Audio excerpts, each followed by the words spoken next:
Hello friends, welcome to Total Recap. Today we are going to explain a movie named Oh My God, release in 2012, so sit with some popcorns and enjoy this satire/drama movie. The beginning of the movie shows Mumbai's Chor Bazaar means thief market, where the main character of the movie, Kanjilal Mehta, had an antique shop. There, he had Michael Jackson's suit, Charlie Chaplin's hat, Lord Hanuman's mace, and even holy water from the Ganges kept. He would fill that water from there. This had already proven that whatever items were present there, all were fake. After this, he sees that in his shop, there is only one statue of Lord Krishna left. Because of this, he sets out on a pilgrimage trip with his family and neighbors to get idols. While his family goes to the temple, on the other hand, Kanjilal was buying idols from the shop and disrespecting the gods, as he was an atheist and had no faith in any gods. After buying idols at a cheap price, Kanjilal contemplates selling those idols at higher prices. He first takes out only one idol and sells it to a wealthy jeweler, telling him, "This idol was excavated from the ground while constructing a temple many years ago, and I got it from a holy saint. After that, my fortune changed." Hearing all this, the jeweler believes that his life might change after acquiring this idol as well. Consequently,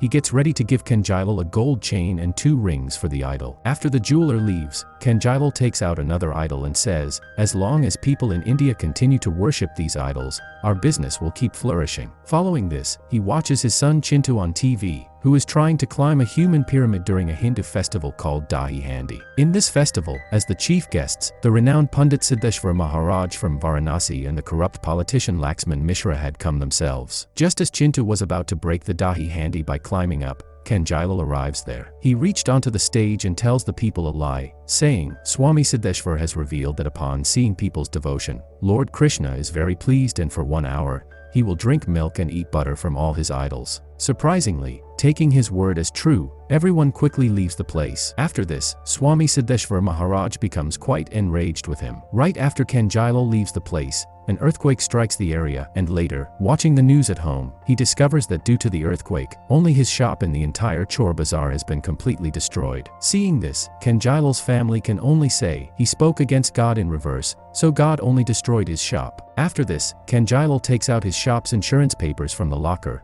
but the next morning, when he goes to the insurance company, he finds out that his policy covers incidents like theft, fire, fraud, and such accidents that insure his shop, but not acts of God. In other words, now Kanjilal couldn't even claim insurance because the earthquake that destroyed his shop had no human involvement. It was a natural disaster. Hearing this, Kanjilal loses control of himself for a while and starts hurling abuses at the insurance company's officer. This escalates into a physical altercation between the two of them for a brief moment. Now, in the evening, Kanjilal is sitting with his neighbor Mahadev, pondering over what to do next. Sometime later, he gets an idea that if his shop has fallen due to an act of God, then God will provide him with the money to cover his losses. Following this thought, he goes to the High Court to file a case against God. Hearing this, all the present lawyers label him as insane and chase him away. After that, Kanjilal and Mahadev approach a famous advocate, Hanif Qureshi, who can't walk properly due to injury. That's why he might not be able to fight the case himself, but he suggests to Kanjilal that if any lawyer is refusing to take up his case, he can represent himself according to the law. Following this advice, he sends court orders to renowned pundits from famous cities like Varanasi, Ujjain, and Rishikesh to fight the case. As a result,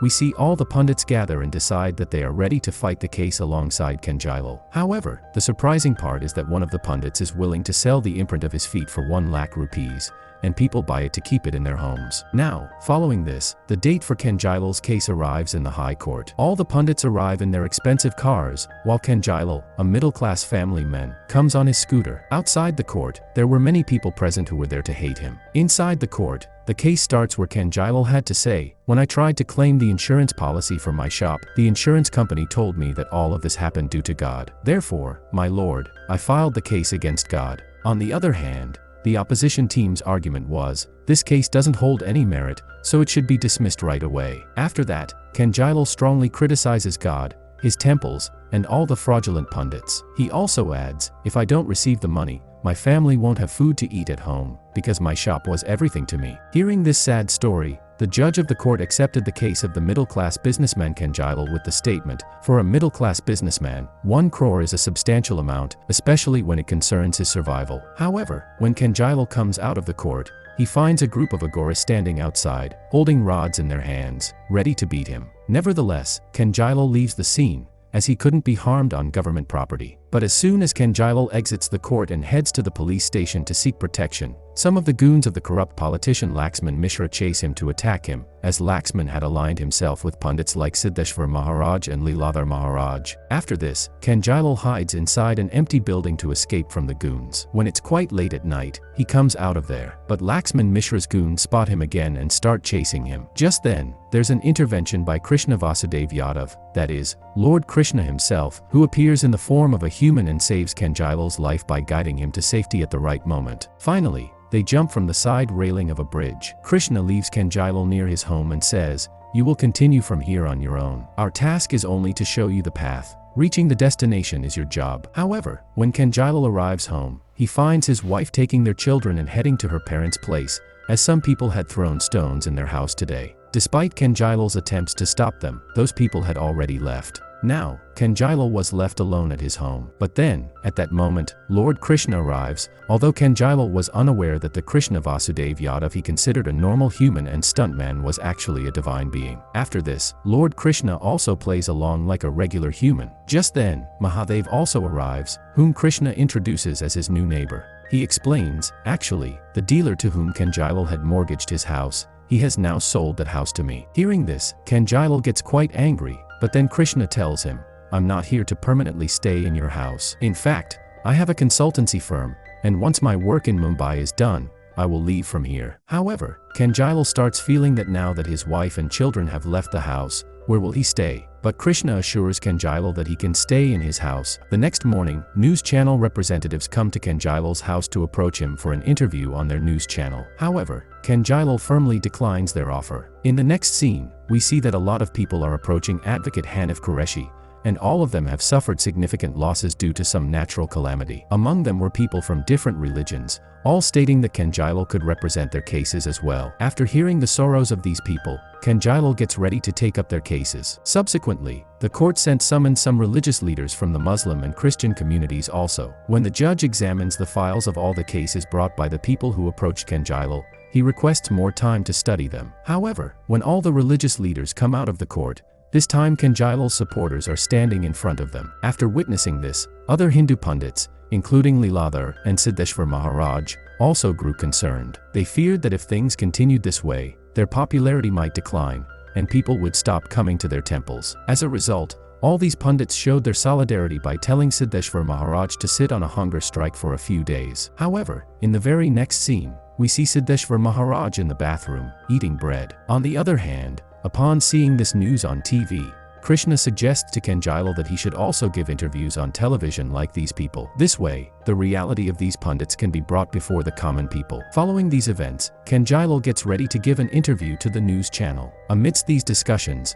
a man approaches Kaze and says, "I worship the temples and idols made by God, and for the past 2 months, I was unable to find a job. After praying, I got a good job within a few days. However, I had to dedicate my hair to my temple for this." In response to this, Kaze tells him, "Just think about it. You dress yourself completely and head out for your work. But as soon as you open the door, a lot of hair falls in front of you. What would your reaction be?" In reply, the man says that it would feel quite strange to him. To this, Kaze says, "Now think about how strange it would be for God to see so much hair in front of him." Kaze's point of explanation was that God will surely hear your prayers, but what will he do with your hair? Despite this, Kaze goes on to say that temple businessmen use your hair to make wigs and then sell them abroad. After Kaze's interview, people begin to question various aspects of religion, and now there's a delay in accepting everything related to religion. After this, once again everyone was in the high court, and Siddheshwar Maharaj was standing in the witness box. Kaze asks him some simple questions like,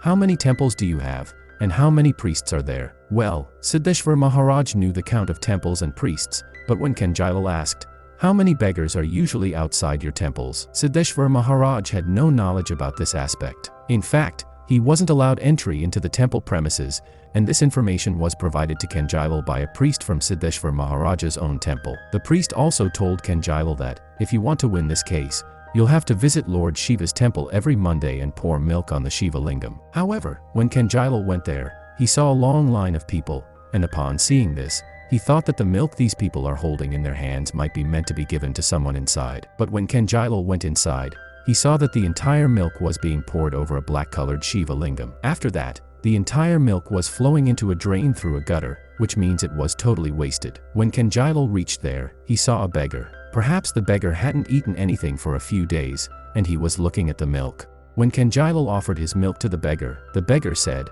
"May God bless you." This incident impressed the people, but Kaze didn't have any proof that God had caused his shop to collapse. Because in the court, decisions are based not on witnesses but on evidence.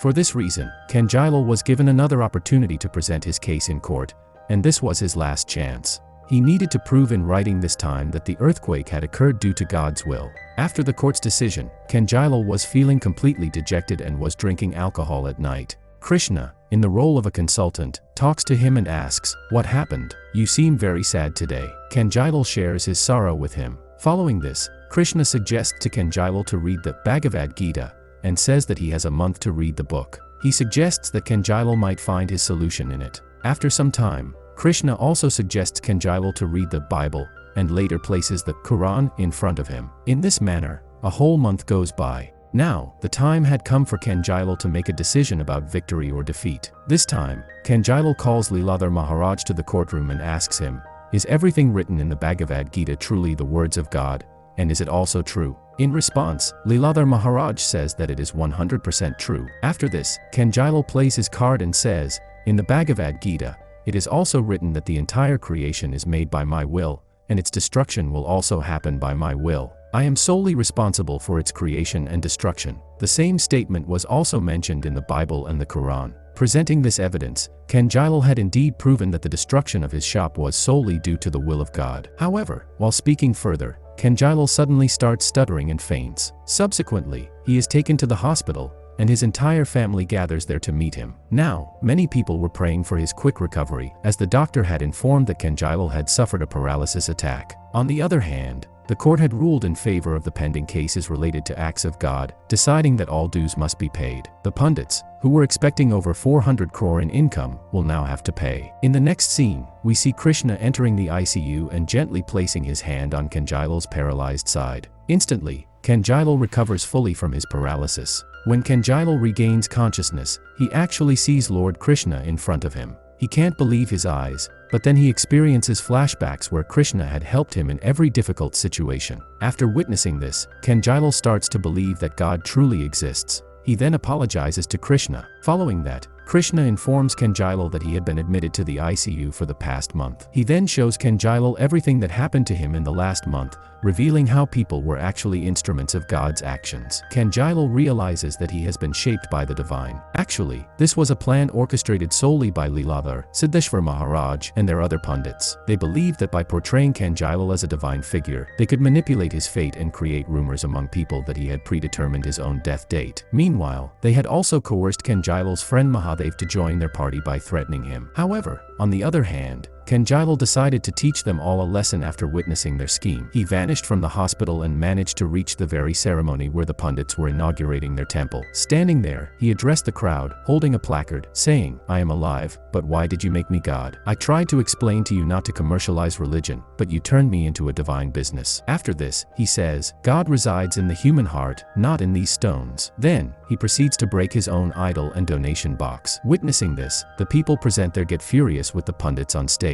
But Kaze tells them, killing them won't achieve anything. Their punishment should be that they should sit in their expensive cars and go back to their ashrams, and from now on, entry to their temples should be prohibited. Afterwards, finally, Kaze takes his family to meet Lord Krishna. However, by the time his wife and children arrive, Lord Krishna has disappeared. Ultimately, Kaze hears the voice saying, "I am everywhere, no need to search for me anywhere." Then, he also finds the feathered cloak of Lord Krishna, but he doesn't keep it, he throws it away. And with this, the movie concludes. To see more content such like this, don't forget to subscribe to the channel.